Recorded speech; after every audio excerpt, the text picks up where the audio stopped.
So in this lesson, you're going to learn how smart money traders get trapped using invalid fair value gaps. So for a recap, a fair value gap is where price is delivered on one side of the market. That one side of the market forms an imbalancement, and that gap is your fair value gap. So when price retests that area, you expect a reaction. And of course, a valid fair value gap will be overlapped with a show. So as you can see here, this is your fair value gap. And if you look to the left, you'll see a swing low. That swing low is your shelf. So this is what makes a fair value gap valid. So when price does retest that area, it will more than likely attack the shelf first. So now that you know what a valid fair value gap looks like, let's see all the invalid fair value gaps and how the market takes advantage of smart money traders who trade fair value gaps. So let's take a look at this example. So as you can see, this is your fair value gap. And again, everything looks good on the first sight. As far as your formation, you have 3 green candles all in a row. There's no red candles in between. So this is your fair value gap. But now look to the left in between this candle. Is there an overlap? As you can see, this is your fair value gap. Is there an overlap here? There's not, because the overlap is right here. This is your shelf. So your shelf is not overlapping with your fair value gap. So this would mean that this fair value gap is invalid. But a lot of smart money traders will take this entry and take a look what happens. Price will take them out. But once price takes them out, price reverses.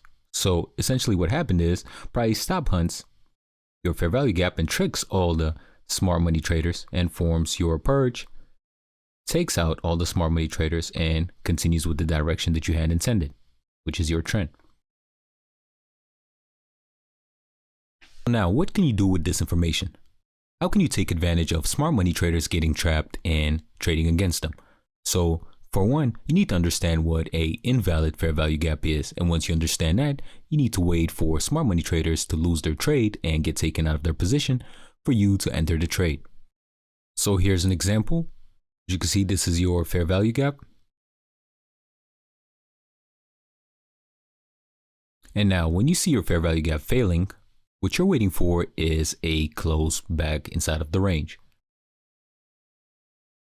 So once you get that close back inside of the range, you can anticipate price to,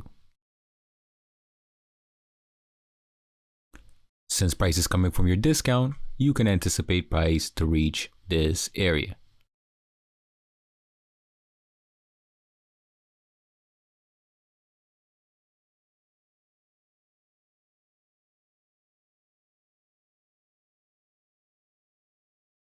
And this is one way to trade it. There is a much more efficient way to trade fair value gap traps than this way. We're just starting off with this method.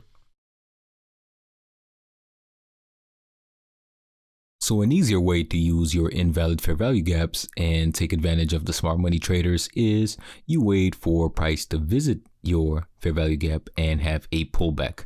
That pullback will be your entry line. So once price gets below this level, once price gets below this initial first reaction again, you're waiting for price to close this entire level. So price will close out your fair value gap. So when price does get back to this level and gets right below this swing, you're waiting for price to close your fair value gap. And this will be your first TP. Your second TP can always be the extreme of your previous swing. So your second TP would be somewhere right here. Again, what you're waiting for is for that first interaction to happen. And then once the interaction happens, price will revisit this area. And once price gets below this area, you're in an entry for your first TP right here and your second TP right here. So now let's look at a example. So here's our example. So as you can see, this is our fair value gap. And if you look to the left, there is no overlap. There is no shelf. So what are we waiting for? We're waiting for price to approach this area. Once price approaches this area, we want a pullback. Once we get that pullback, we're waiting for price to get above this level. Once price crosses this level, we're looking to close this area and close the fair value gap as our first TP, and our second TP would be our extreme.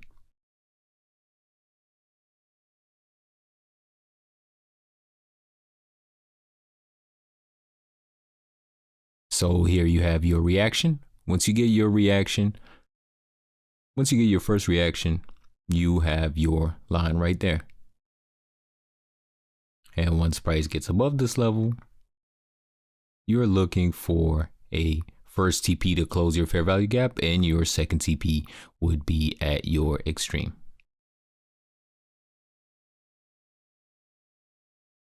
So price reached your first TP. Now you are looking for your second TP. And price reached your first TP before flipping and going the opposite direction. So now, once this happened, once you took all your buy positions and obviously you won the trade, you seen that price closed and closed back inside of the range. So what happened here? Here is your fair value gap purge.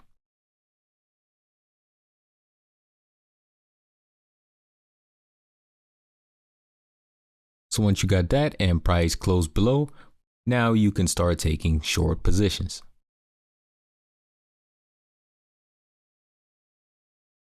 Before you proceed, make sure you subscribe to the channel, like the video, leave a comment, and make sure you visit our website, etmtrading.podia.com, and use code ETMARMY for 20% off. So here's another example. This is our fair value gap, and if you look to the left, there is no overlap. So what are we waiting for? Same thing again, we're waiting for our first interaction. Once we get our first interaction, then we're waiting for that cross to close out.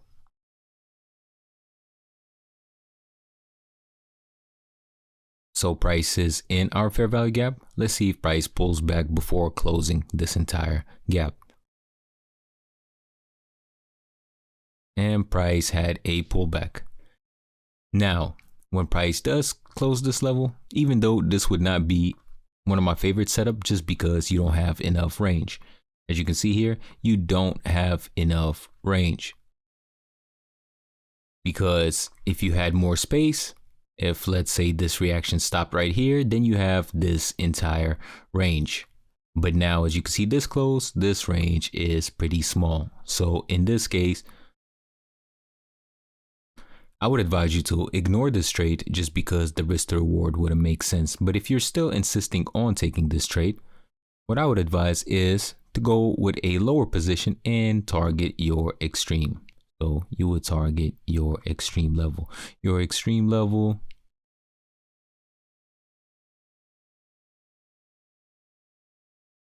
you can target your extreme level. And of course, once price closes out this area, you want to shrink your stop loss and get closer to break even. So obviously you would be starting off at your fair value gap. You'd want to close it in as price crosses your first reaction.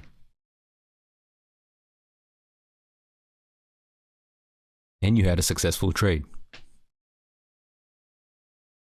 So if you had the question of how do we get to our extreme level as our TP, you pull out your fib and look at that swing that you're targeting. So if you're targeting this swing, you want to see the nearest low, and that last low right here, you pull out your fib, which the settings are your quarters.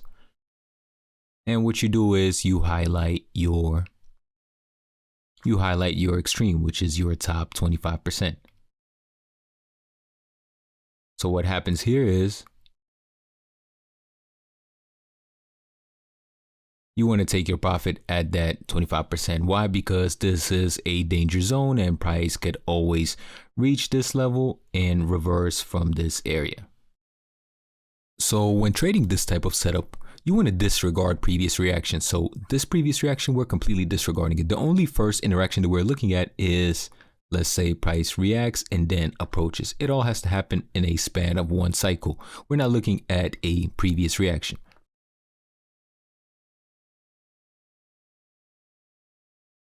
As you can see here, you have your reaction. So what you do, you wait for this level to be broken and then you take your entry. Now the next question is, where would your stop loss be? Initially, you would want a low to be formed, and once that low is formed,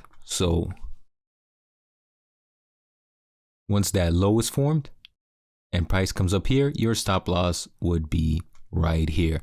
And obviously your TP, your first TP is right here. Your second TP is your extreme, should be right here. And another way of choosing your stop loss would be look at the area with the most resistance. Find the area where price was rejecting. So as you can see, this area right here, price rejected from this area here. Could even bring it down to this rejection. So as you can see, this entire area, price been rejecting from this area. So you understand that if price gets below this level, price might as well continue lower. So your stop loss would be here. So it's either you pick your stop loss as your swing, or if you're not looking at your swing, you can be safer and have your stop loss right here. So now you're in the trade.